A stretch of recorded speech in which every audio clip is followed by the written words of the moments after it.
Come on, Snake.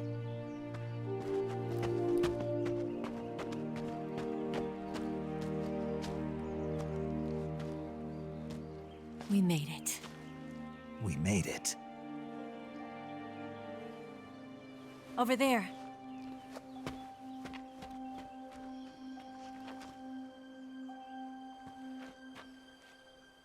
It's the boss, isn't it?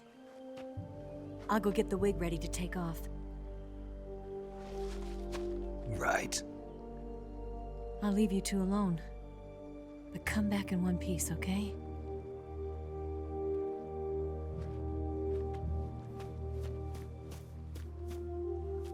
Promise me!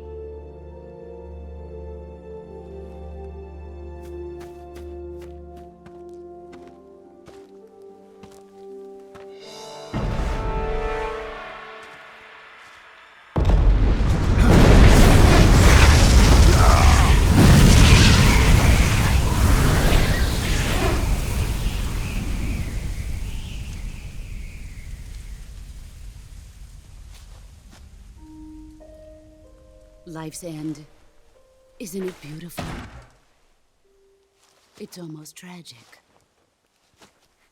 When life ends, it gives off a final lingering aroma. Light is but a farewell gift from the darkness to those on their way to die. I've been waiting, Snake, for a long time. Waiting for your birth, your growth, and the finality of today. Boss. Why are you doing this? Why? To make the world one again. The world used to be whole. But with the end of the Second World War, the philosophers began to fight amongst themselves, and the world was torn apart. The Cobras, my comrades who trained and fought alongside me, were torn apart as well. The foibles of politics and the march of time can turn friends into enemies just as easily as the wind changes. Ridiculous, isn't it? Yesterday's ally becomes today's opposition. And this Cold War? Think back. When I was leading the Cobras, America and Russia were fighting together. Now, consider whether America and Russia will still be enemies in the 21st century. Somehow I doubt it. Enemies change along with the times, the flow of the ages, and we soldiers are forced to play along. I didn't raise you and shape you into the man you are today just so we could face each other in battle. A soldier's skills aren't meant to be used to hurt friends. So then what is an enemy? Is there such a thing as an absolute timeless enemy? There is no such thing, and never has been. And the reason is that our enemies are human beings like us. They can only be our enemies in relative terms. The world must be made whole again. The philosophers must be reunited. I will devote my skills to that purpose. And with the Colonel's money, I will achieve that end. Just as I once created the Cobras. They are my family. I may no longer be able to bear children, but I still have a family. It was November 1st, 1951. I was in the Nevada desert participating in atomic testing. The name Nevada is derived from Spanish, covered in snow, white as snow. And snow is exactly what I saw in that Nevada desert. It froze my blood white. Snake, you were an atomic test subject, weren't you? On Bikini Atoll. That's part of the reason I was drawn to you. You and I are alike. We're both slowly being eaten away by the karma of others. we'll never have the chance to die peacefully of old age. We have no tomorrow. But we can still have hope for the future.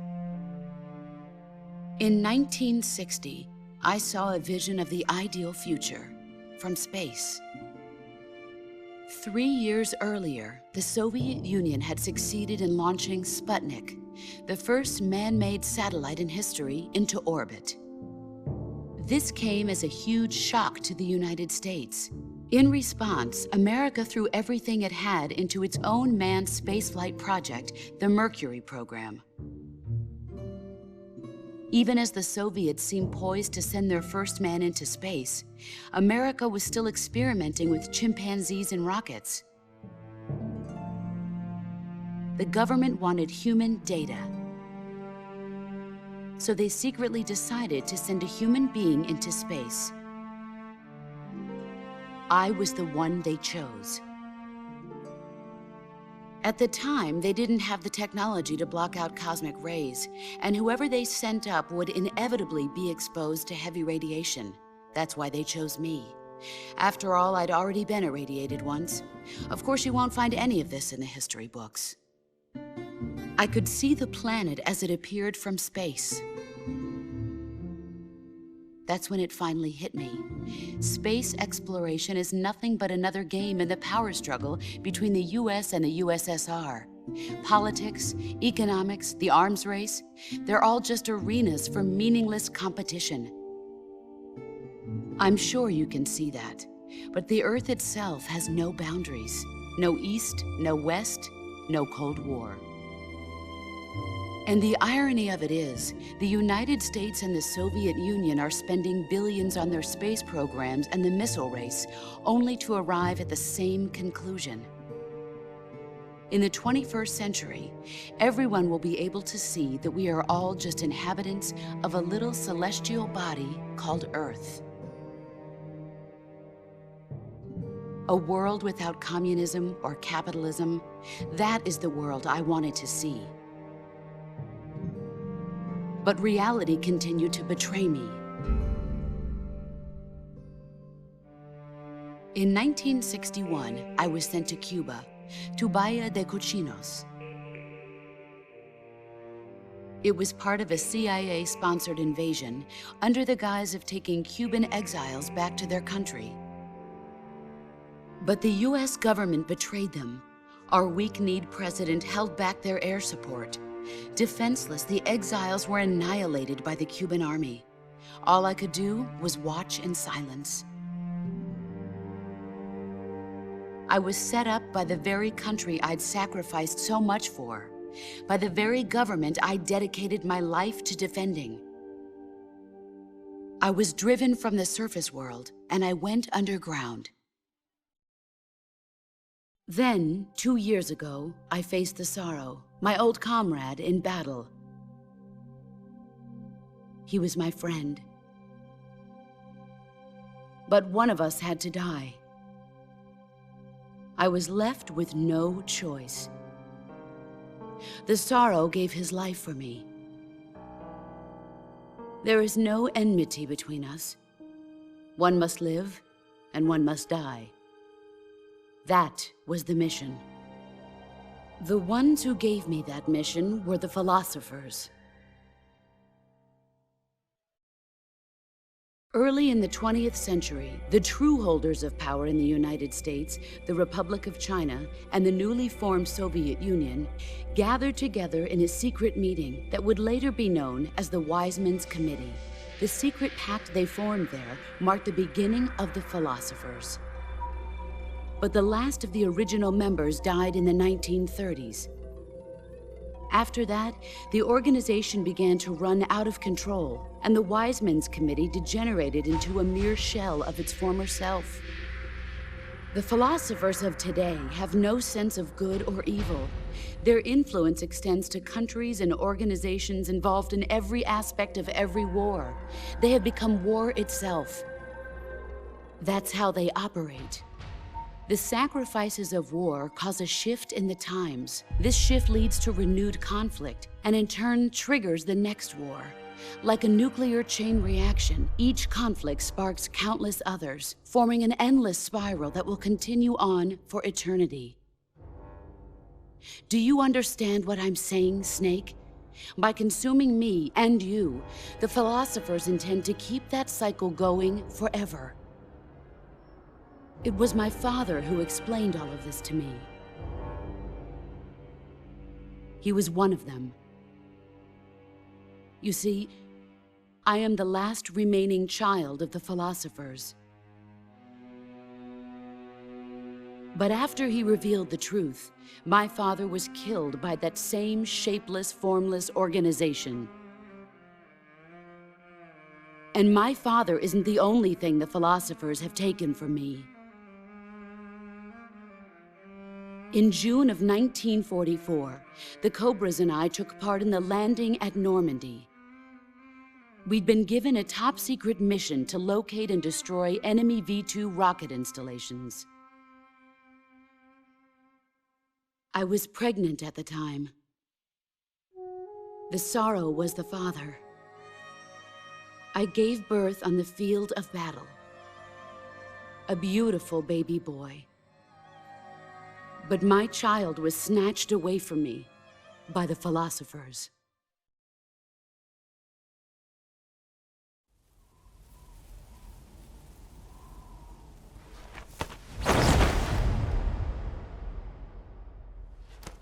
Look at this scar. This is proof that I was once a mother.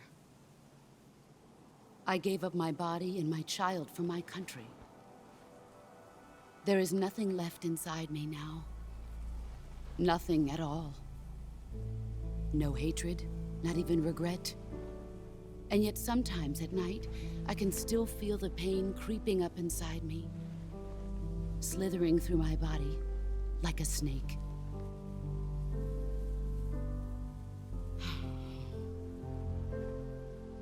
I've never talked this much about myself before.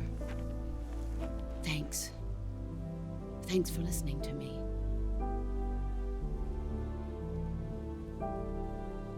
I feel content. Snake? Commence the operation. I raised you. I loved you. I've given you weapons, taught you techniques, endowed you with knowledge. There is nothing more for me to give you. All that's left for you to take is my life, by your own hand. One must die, and one must live. No victory, no defeat. The survivor will carry on the fight. It is our destiny. The one who survives will inherit the title of boss. And the one who inherits the title of boss will face an existence of endless battle. I'll give you 10 minutes. In 10 minutes, MiGs will come and bomb the hell out of this place. If you can beat me in less than 10 minutes, you'll be able to escape in time. Let's make this the greatest 10 minutes of our lives, Jack. Boss. You're a soldier. Finish your mission.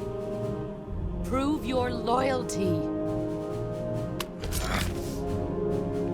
Face me. I come.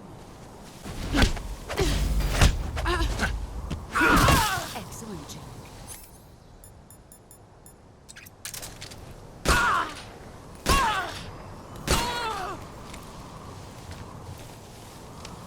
Let's see what you're made of.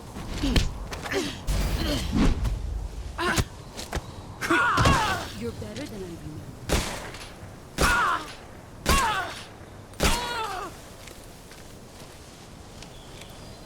You've gotten stronger.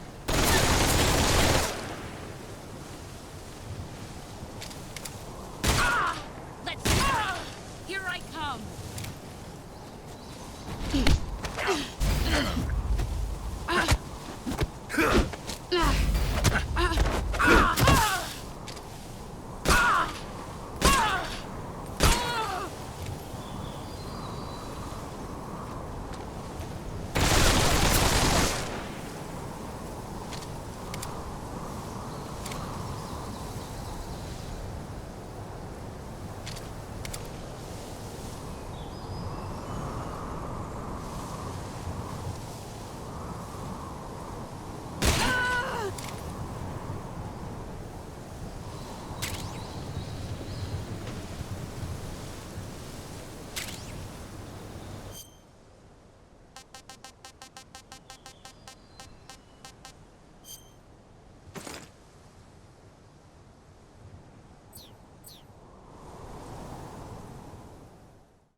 Take this. Keep it safe.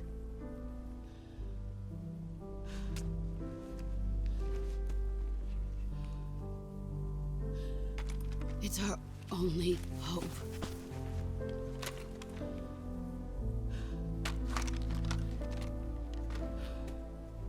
A patriot? Why are you giving me this? Jack. Or should I say, Snake. You're a wonderful man. Kill me. Kill me now. Do it.